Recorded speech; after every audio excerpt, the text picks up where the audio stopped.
World, I am very, very, very sorry about the delay. It's my fault. I thought I had checked everything and they got and changed things when I'm not paying attention. But that is live television.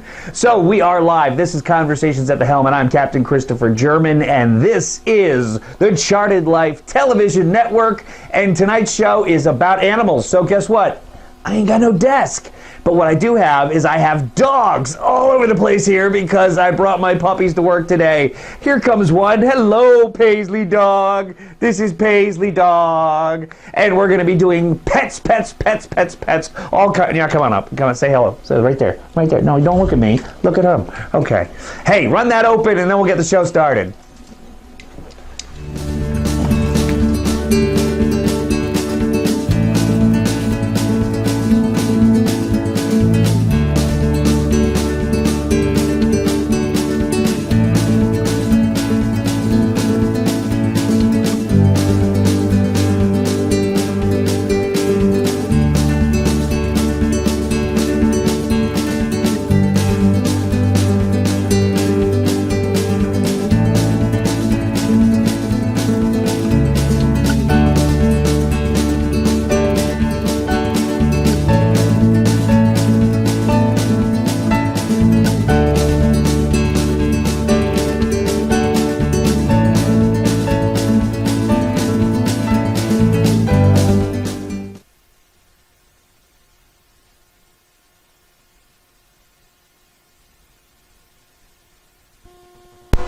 And now we're back.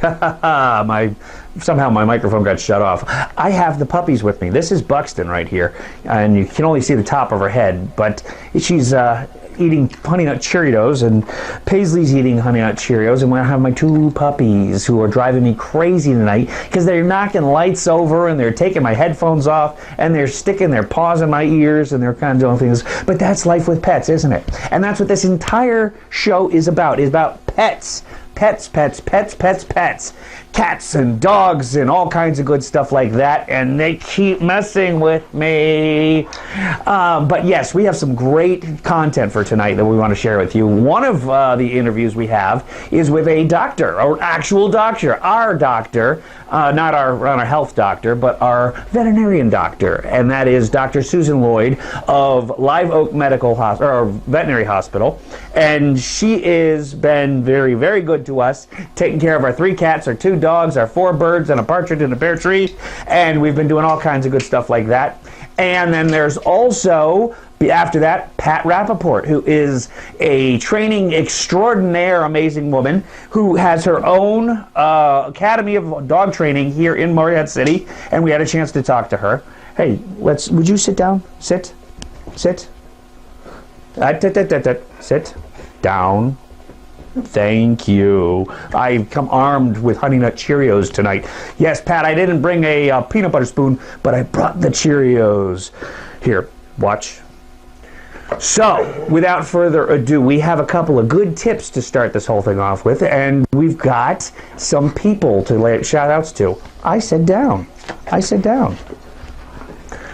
I'm getting yelled at from the boss over here. We have a commercial happening. All right. It's not our commercial, it's somebody else's commercial. Well, in any case, we want to put a big shout out, right? That's what we're going to do? Put some pictures up? We have a phenomenal time traveling with our animals, and we've been growing up with them for a long time. You see Buxton here, and she loves to play in the water, and this is Yoki, and that's dogs on our boat, the Lost Boys. This is Paisley Dog staring at us. That's Buttercat. That's Miss Kitty staring at my lovely wife, and Buxton is asleep on the chair, and Buxton on the lookout off the back of the boat. That's me and Buxton in Key West, Florida. Paisley baby coming out to us, and there she is again. Oh, the cute little puppy, and that's her with the shoe. She loves shoes, but she was the cutest little thing there was before she became an ugly mug like me. Hey, that's Yoki, and there's Buxton again, and that's Rudder again. And there's Miss Kitty. Aww. Me and Rudder are asleep on the bed. And there's Paisley with another shoe.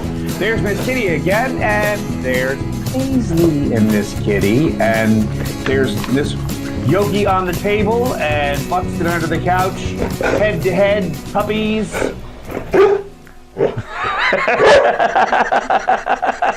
Talk about a segue.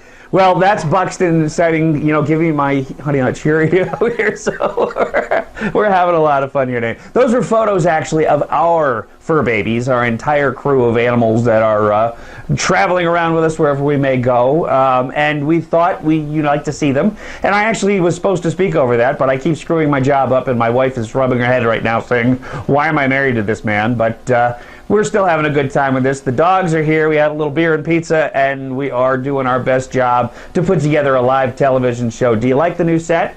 We have lights everywhere right now. We have a new banner right here, and we have dogs in the studio. The dogs will not always be here because you guys are really hard work. You're really hard work. Oh my gosh, they throw so much hard work. Here, sit, down. Thank you. Okay, hey, producer, give me a heads up. Facebook, let's send some shout outs here, okay? We asked a few people to message us and tell us about their traveling stories with their dogs. And quite frankly, we had some really interesting stories that came through. First one up is Two Big Dogs. That was shared by Danielle Harris on Living the RV Dream. And she says, I have 2 dogs. They're not small, 50-pound husky and 110 Tibetan Mastiff. And if you can see from the photos we're going to be showing you here, these are big puppy dogs. On travel days, I wake up super early, like at 3 a.m., and I disturb their precious beauty rest and take them out for a nice long walk. They sleep pretty much the whole ride, and if I didn't do this, they would wrestle and bicker the whole drive. And the space is too confined for all that nonsense. They actually travel really well and love to go on adventures with us, and they are pretty dogs. They're absolutely beautiful. We did that actually ourselves tonight with the 2 monsters here. I took them out in the front yard and I chucked tennis balls to the point where they were ready to collapse, and you can see that did me absolutely no good because they've taken down the camera lights and they've done all kinds of good stuff like that. Well, next up, we have Julie Kevin Grimm, who writes, this is one of our 2 small motorhome dogs. Murphy's favorite place to ride is on the dash. So we have titled this photo, The Dashboard Traveler. Yes, this dog is so cool. He sleeps up on the dashboard. Well, now, we don't want to share this with the state police or anything like that because I'm not sure it's the safest or the most legal thing to do. Talk about distracted driving. But it's so damn cute. Well, who's going to give you a ticket for that, The dog is just tucked right up there on the dashboard. So I'm not going to complain and I'm not going to call anybody, but thank you so much for sharing that photo there. Julie, we love seeing that. Next up is Kim Haven writes. Kim Haven writes. They have 2 dogs, and these are truly breathtaking animals. This is 2 standard poodles that are black, jet black, and their names are Frank and Liz. And she says, our husband built custom crates, which they love. An outside fence makes life much easier. There is a 4th photo here, which is Franklin and Liz, and you can see this crate that this guy built into their, they have an RV? Is that what they built it? They built it into their RV. I wish I was that handy. I'm pretty good with a saw, but that really looks like a piece of furniture. Frank and Liz, they'll take your breath away, won't they? Those eyes just cut right through. I love these dogs. I'm not exactly a poodle person, but if I had these 2 dogs staring at me for dinner every night, I would lose 20 pounds because I'd give them all the food. So thank you so much for sharing Franklin and Liz with us. And Julie, keep those dogs in that crate because that is a beautiful piece of furniture. We also have our last Facebook friend of the night that we want to share. And this one is Barbara Darien and Ralph Volk. And they have a 10-year-old cat named Sophie who had an emergency and received emergency vet care at Traverse City Emergency Animal Clinic. Sophie is doing well, and she's looking great, and thank you for sharing your story with us in Airstream Addicts. There goes the lights. The dogs are moving all around, and Paisley has brought her leash because Paisley wants to go for a little walk right now. But we're having a place right now. We're doing something right now, okay? So lay down.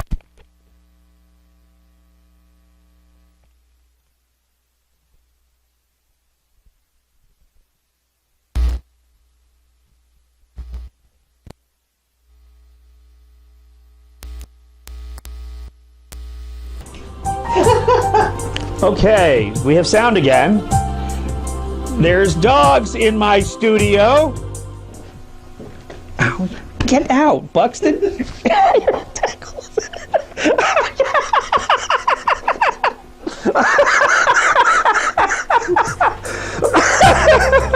Get out! Out! Everybody out! Oh, just shut up!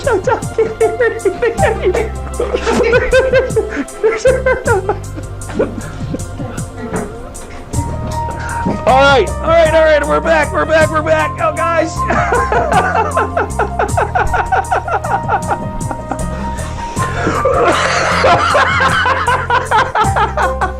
I can't see myself anymore. Oh, all right. Oh, holy cow! Did that happen to you too? Oh my gosh! Here, let's fix this camera and see where we're at here. Buxton, lay down, please. Down. You did that. That wasn't even the puppy's fault. That was your fault. My dog ate my homework and took out my television station. So I get yelled at and everything here. Oh, we have a television show to do here, so let me get back to that. And we had, okay.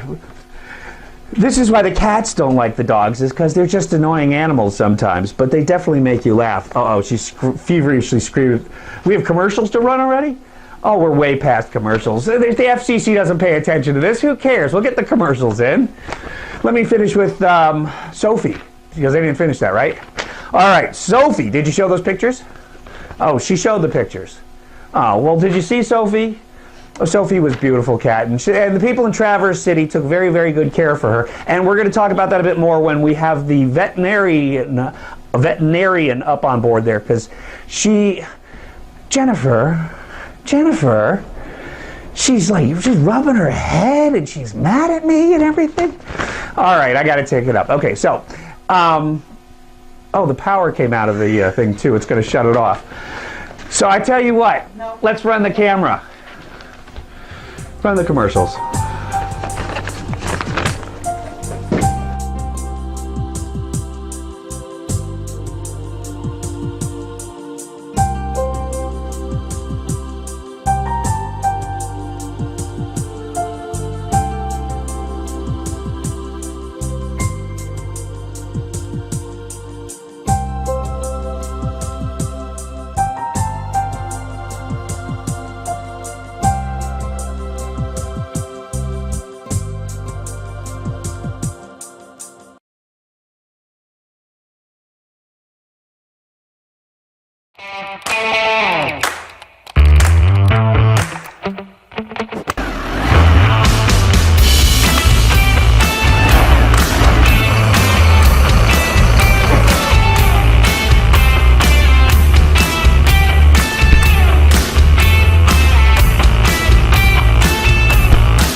Produces the power from your car with the simple hookup of your battery, and it will only use the fuel in your car to get it going. It weighs just 16 pounds, and it is ready to go when you are, whenever you need to have electricity power to your trailer, to your RV, to your camping site, to your home, whatever. If the storms blow, if the floods come, if natural disasters strike, you are ready to go with the car generator.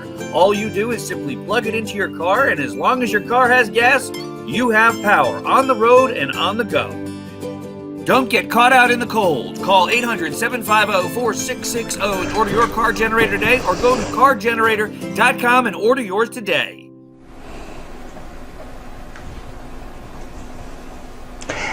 And we're back.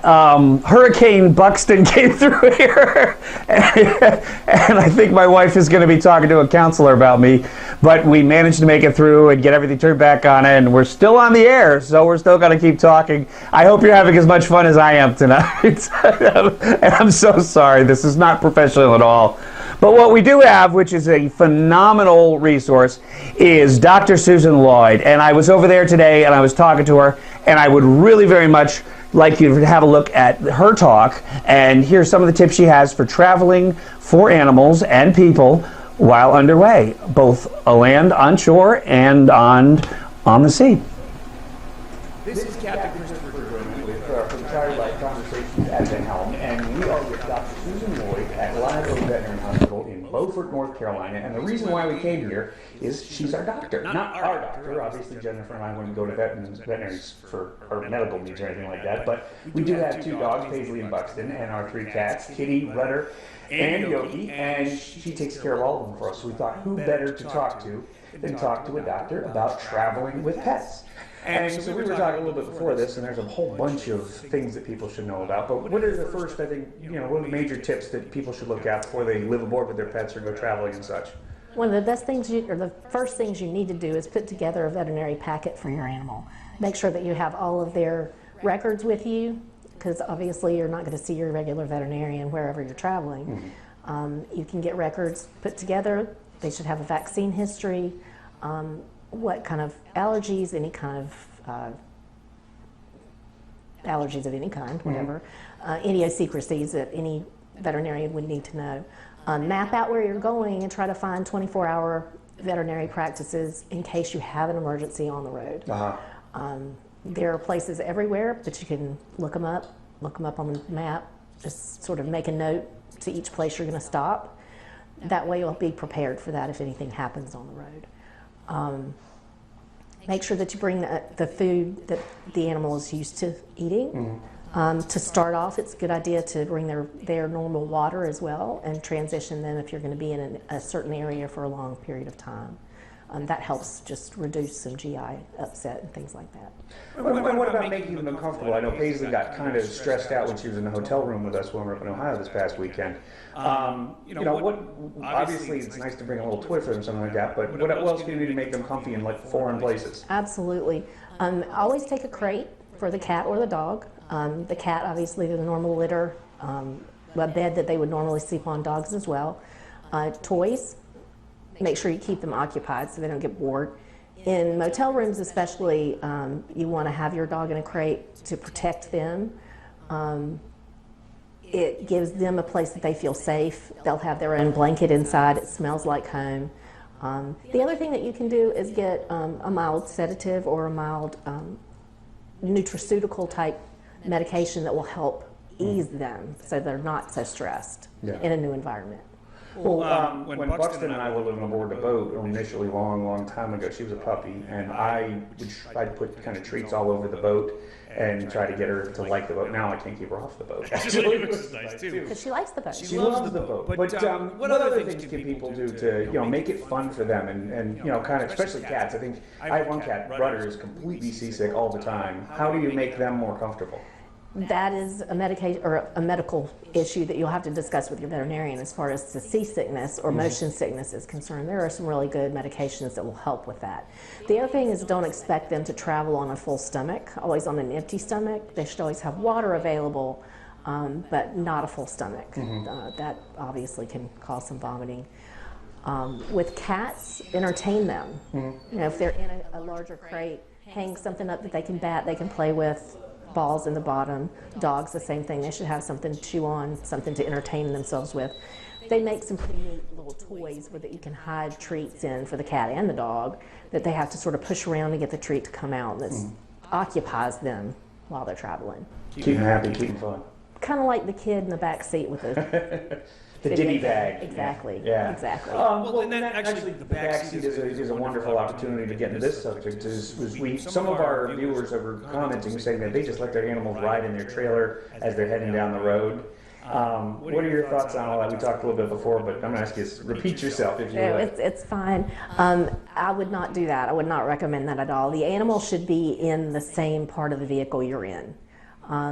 Any emergency situation is the trailer comes disconnected, you have an accident, it flips, it rolls, whatever, anything can happen. The animals are completely separated from you. You don't know what's happening to them back there, you don't know where they are. They can be severely injured with no recourse. They have no, even if they're in a crate, the crate's launched everywhere. So they're definitely going to be better in with you. You also have more temperature control, environmental control, if they're with you. Even if you have a temporary setup for air conditioning or heat, it can malfunction. We see dogs all the time that are left in a car with the car running outside. Oh, I just ran into Walmart for a minute and come out and the dog's dead. Yeah. Or the cat for that matter. They don't do temperature any better than dogs do. So I would definitely recommend putting them inside the vehicle with you. Well, we are a beachside community, so to speak, so I imagine you've run into a few animals that lived on people's boats. Have you run into any particular strategies that people could employ with respect to animals afloat? Make sure that your animal can swim. That's the biggest thing. Don't all animals know how to swim? Some of them don't like it, and some of them can be rather top heavy. Yeah. I personally had a miniature schnauzer one time that could not swim, period. He would try really hard and he'd do this. His back end never did anything, so he just kind of went like this and sunk. Kind of sad, but it happens. Yeah. They need to be acclimated to the water as well, so that if they fall in by accident, they're not freaking out. And it's just like a kid who doesn't know how to swim. Right. They need to be acclimated and understand what to do when they're in the water. Cats especially, because they just don't particularly like it. Right. Some do, some don't. And you can make that a game as well to just get them used to it. Make sure if you're on a boat that you have an area that they can go where they can't fall out. You don't want them up on the bow or back on the stern or whatever, where they can just slip and fall out. We do see emergencies every holiday when people are over on the banks with their dogs and their boats, where the person turns around and the dog's in the water, they forget the dog's in the water and they run over the dog with the boat, or somebody else runs over the dog with the boat. Don't see that very much with cats because they're usually not on the banks. Right. But that's the sort of thing that you really want to try to avoid, putting them in an area where they can fall out by accident or jump out. You know, labs, like, oh, there's a dolphin, I'm going to go get it. Right. Not on purpose to attack it or anything, but there's something I want to go retrieve. So you want to make sure that there's railings around, that sort of thing. There's also a number of books I've read, and I've heard a number of stories of like people that have their cats aboard sailboats. They'll actually leave a line trailing in the water all the time, because if they do fall overboard, they'll have something to grab onto. And there's those stories, 30 miles later, they realize the cat's still hanging on out back out there. Have you run into anything like that? I have once. I've never really heard a lot of that, thank God. Most cats realize, I mean, if you get them acclimated, they realize that they are going to fall in and they're going to be wet. They're not going to get anywhere near that area. I mean, obviously, if the weather's bad and everybody's out, then you need to put them in a crate underneath so they don't go out. But definitely a line out back that they can grab onto is awesome. Yeah. Well, and so what am I forgetting? What else should we know about animals and life aboard and traveling with? And what about like going to foreign ports and such? Make sure that you have a health certificate. You need, if you're going to foreign ports, especially on a boat, you need to make sure what their requirements in that country are before you leave. You can't, it takes about 6 months to get a dog into Trinidad and Tobago. It's a horrible experience. I had a client who moved back home, that's where she's from, and it took us about 6 months. Wow. And the dog got there after she did because there was still a glitch at the end and they had to ship the dog later. It was just a big mess. And most islands are like that. They typically don't have rabies, so they're very particular about letting dogs in, cats in. So you have to make sure that you have all of the documentation that you need. You want to know ahead of time where you're going to plan on going and find out what they want. Sometimes it has to be 10 days ahead where you get a health certificate. So if you're traveling to multiple places over a couple of months, then you're going to also want to plan out where you stop to get that next health certificate, because this one's going to run out. And doing the Caribbean thing could be a bit of a challenge. They're supposed to be island hopping from place to place. Exactly. Yeah. Exactly. All right. Well, I have taken up enough of your lunch hour. I thank you so much. Dr. Susan Lloyd over at Live Oak Veterinary Hospital. You can find them on their website. You go and give your website real quick? It's lovhospital.com. And we're going to put that up on the screen. She's the best vet around. Totally recommend her. Thank you so much. Thank you. All right. Bye-bye. Say hi to the kids. Okay, we'll do it.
Hey, welcome to Alaska Local Music. I'm here.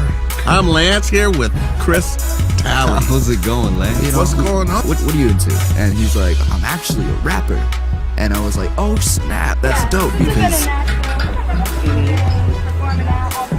Yeah, I've seen that on Facebook. You know, It's great to have someone that supports you and be behind you. oh yeah, yep, exactly.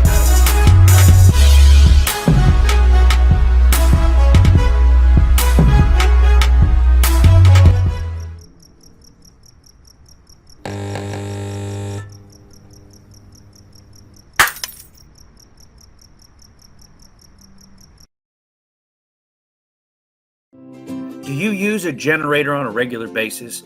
Do you have trouble starting it up, pouring the fuel in, getting the thing going? Well, if you do, we have the solution for you. Introducing Car Generator. That is, the car generator which produces the power from your car with the simple hookup of your battery, and it will only use the fuel in your car to get it going. It weighs just 16 pounds, and it is ready to go when you are, whenever you need to have electricity power to your trailer, to your RV, to your camping site, to your home, whatever. If the storms blow, if the floods come, if natural disasters strike, you are ready to go with the car generator. All you do is simply plug it into your car, and as long as your car has gas, you have power on the road and on the go. Don't get caught out in the cold. Call 800-750-4660 and order your car generator today, or go to cargenerator.com and order yours today.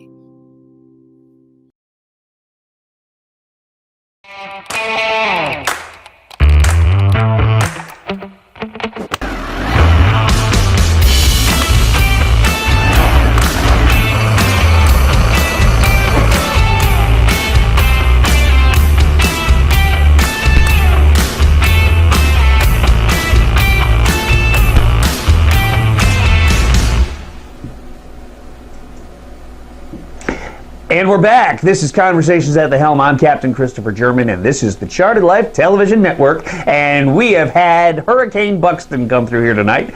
Tore down the lights, turned down the video, knocked us off of Facebook, knocked us off of YouTube. And that's probably a good thing, actually, because we're trying to get more viewers for our channel. So, and not so many people that are getting out there on Facebook land. So we just knocked Facebook off. And if you're watching us tonight on the Roku network or the Apple TV network or the Chromecast, Fire TV, whatever, or the Android TV, if you're checking out any of those things, thank you so much. Tell your friends, because we need more viewers over here all the time, and we're going up every day. This thing's exploding, and even when it's not exploding, the dogs are making things explode, and that's why we're talking about pets tonight.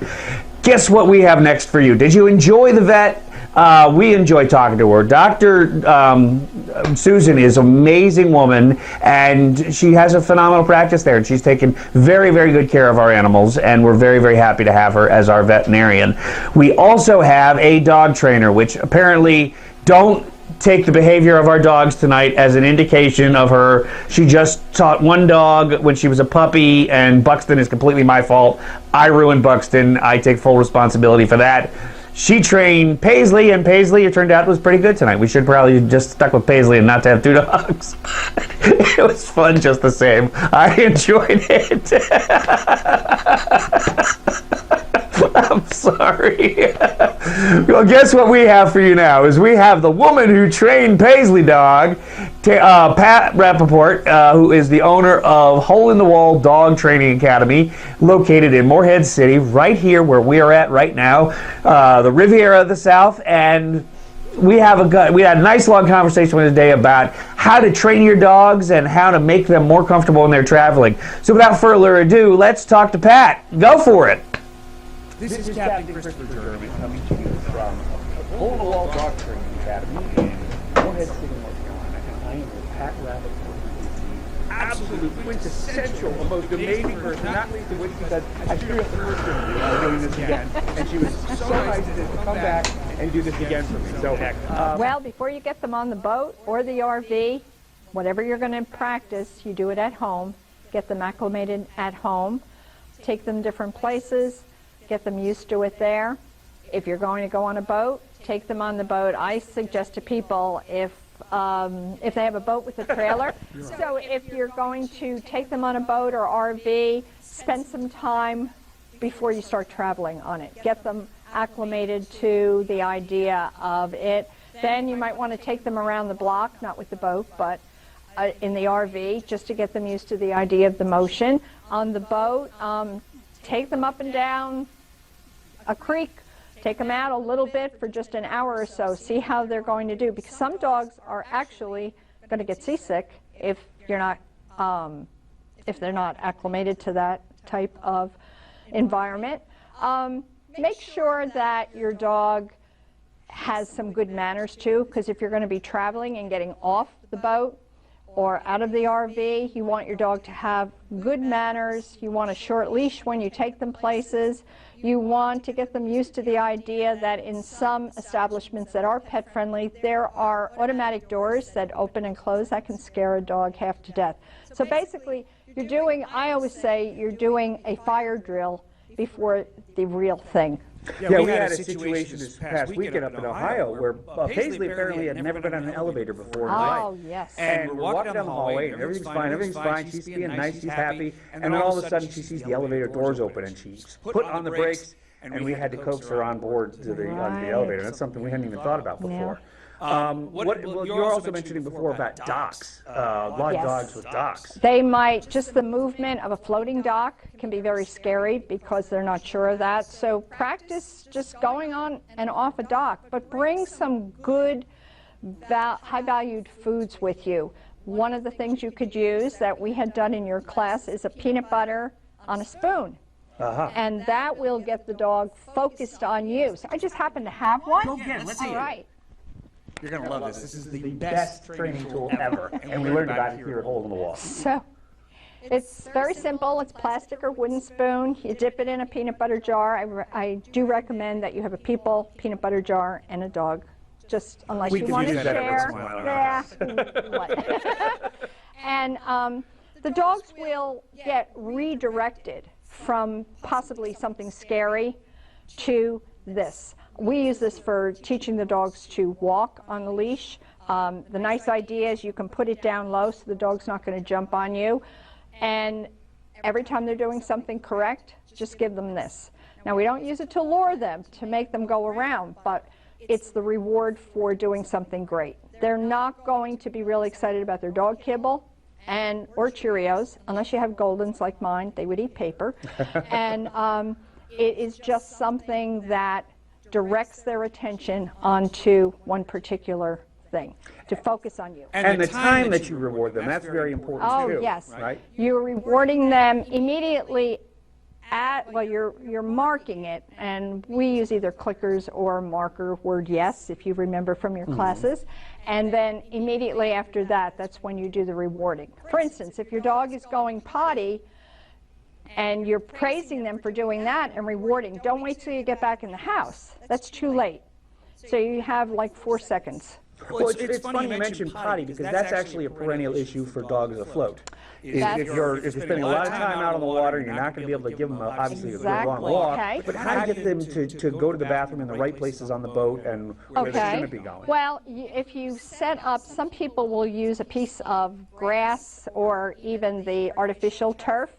You practice that off the boat first. Get them acclimated. Now, it might be a little gross, but you take some of that potty or some of that urine and get it on that mat so they get used to it and they get trained, and you give them a cue word.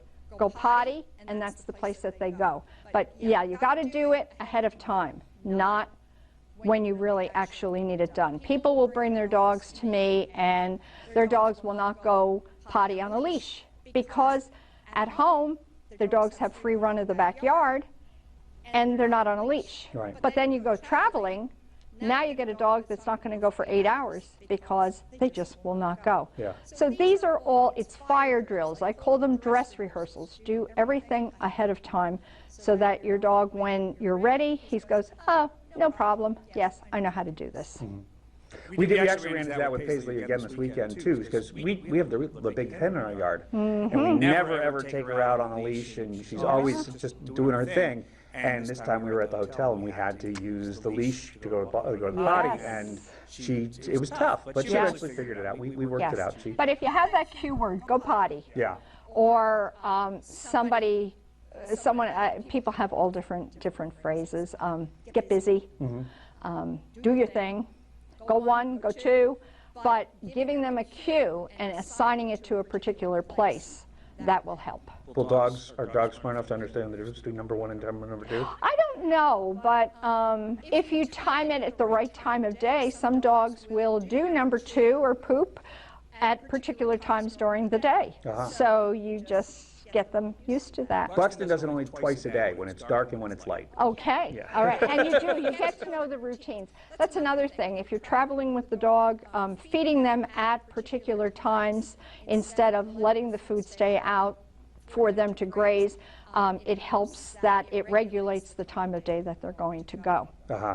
So they're just little tricks. And one other thing when traveling, make sure you take bottled water or the gallon jugs, because if you're going to hotels, you're going to get different types of water. You don't want to land up with a dog that has diarrhea. Yeah. If you're on a boat and you're making your own, purifying your water, that's fine too, but you have to get them acclimated. So you would be using half the bottled water and half of the other water until their tummies accepted that. You don't want a dog with diarrhea. Yeah, we had that with Buxton.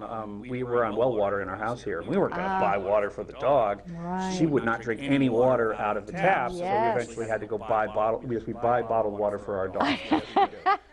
But yeah, we had to buy a bottle of water for the dog. Right. So. Yeah, just little tips. And when you're traveling, also have a certificate of health, which is a form that says your dog is up to date on rabies. Some states require it. And in case you needed to put your dog into a vet's office, they need to have proof. You needed to board your dog. You need to follow all of those instructions and make sure that your dog is healthy. Some kennels will not take the dog. Now, there's one other thing. When you're traveling and you're thinking about taking your dog, think about it. It's a serious commitment. Will the dog enjoy themselves? Will the dog have a good time? Is the dog of good mental state to travel? And if not, the answer might be also to board the dog or have somebody come in and stay with the dog, just for the health of the dog. Well, that's also on a good day-to-day basis, is thinking about the environment. The dog at the beach is a miserable dog. I mean, absolutely. So many people around here bring their dogs to the beach, and the dog just sits there and just sweats. And it's hot. It's hot. And yeah. they burn their paws. Exactly. And so if you're going to take your dog traveling too, are you going to keep the dog in the hotel? Are you going to keep the dog in the RV? Are you going to keep the dog on the boat? Some dogs don't like that. They'll develop separation anxiety. And you want to get the dog so chilled that it doesn't faze them to be left alone. You had a strategy on getting on and off the boat. Can you talk about that a little bit? Start just putting the dog either in a kennel, which is probably the safest place that you can do, because dogs are going to maybe want to follow you. We had a dog would jump off the dock in Beaufort and go find his people at a restaurant. So that can cause dog can get hit by a car. So get the dog used to it, put the dog in the crate or the safe place, leave the dog, I'll be back, come back on 2 minutes later, hi, no big deal, get off the boat, get back on, so that the dog gets used to the idea, oh, my people are coming back, it's okay. But you can't do that 3 days before. Right. You can't do it 5 days before. You've got to work on this for 2, 3, 4 weeks so that the dog feels really safe. I have a quick little story I wanted to share about that. Is Buxton, when she was a little, probably, I don't know, 24 months old, 2 years old, a little bit less than that maybe, we were building a dock, and I went and took the boat up the river to go get some hot dogs for everybody, and I left her on the dock. And I come out with a bunch of hot dogs, and I see my dog is tied up at the marina where I'm buying the hot dogs to the gasoline pump. And I said, why is my dog tied up to your gasoline pump? They said, we found her swimming up the channel. And she swam a mile and a half up the channel to follow me to the gasoline pump. They will do that. Yeah, yes. she's a little neurotic like her owner. Yeah, like leaving a dog in the back of a truck while you run into the store. Yeah. you know, that dog can possibly decide to follow you in, and it can be dangerous. Yeah. So I can. Well, I think those are great tips, and I thank you so much for coming out again. I'm sorry I messed up the first one, No problem. but this will work out beautifully. Thank you so much. You're very And Hole in the Wall Dog Training Academy, Pat Rapaport. What's your website? Do you know off the top of your head? www.holeinwalldogtraining.com. And if you're looking for a good place to train your dog, come here to Morehead City, Hole in the Wall Dog Training Academy. Thank you so much. You're very welcome. And thank you very much, Pat, for talking to me. And thank you for watching. We're coming down. We've actually blown through the hour here. We had a little problem, but we managed to make it through the hour. So we're going to be abandoning this effort and come back next week, every week at 8 p.m. And we're going to... Oh, we got a photo of graduation. Oh, yeah, we have a photo of graduation. Oh, let's show that, please.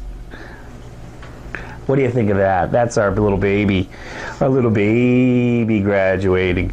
And then I got my Buxton dog here. Come on. Okay. So, thank you so much for watching tonight. And thank you guys for being reasonable. And my wife's scratching her head again, and what am I doing here? Oh, we have Allura and Dustin talked about as well.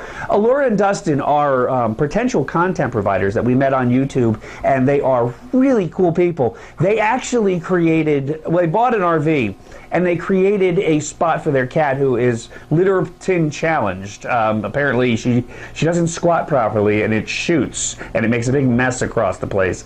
So they actually have to put a big bin around her when she's at home, and so they were saying, we're going to live aboard. How are we going to do this thing?